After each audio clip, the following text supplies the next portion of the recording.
Vadodara 24 hours news હું છું anchor Arpita Patel. હવે જોઈએ અગત્યના સમાચાર. ડભોઈ નાંદોદી ભાગોળ આવેલા હરિહર આશ્રમથી પરમ પૂજ્ય વિજય મહારાજની અધ્યક્ષતામાં 100 જેટલા કાવડિયાઓ તારીખ 27 જુલાઈના રાત્રે પગપાળા ચાણોદ મુકામે જશે અને મા નર્મદાના નીર કળશમાં ભરી 28 તારીખે મળસ્કે પર પરત ડભોઈ પ્રસ્થાન કરશે. જે બાદ ડભોઈ શિવાલયો ખાતેના ઐતિહાસિક શ્રી વાઘનાથ મંદિરે તથા પંચેશ્વર મંદિરે જલાભિષેક કરવામાં આવશે.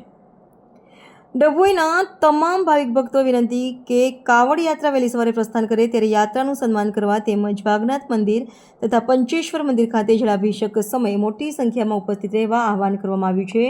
ડભોઈ નાંદોદી ભાગોળ પાસે હરિહર આશ્રમના મહંત વિજય મહારાજ દ્વારા દર વર્ષે કાવડ યાત્રાનું આયોજન કરવામાં આવે છે. ये हरिहर आश्रम है। हरिहर आश्रम डभोई नादोदी भागड़ है। यहाँ से 25 वर्ष से कांवर निकलता है। सतत 26वां बरिस है। ये भी कांवर यहाँ भक्त लोग यहाँ जुटे हुए हैं, अपनी अपनी कांवर लोग संवार करके बना भी रहे हैं।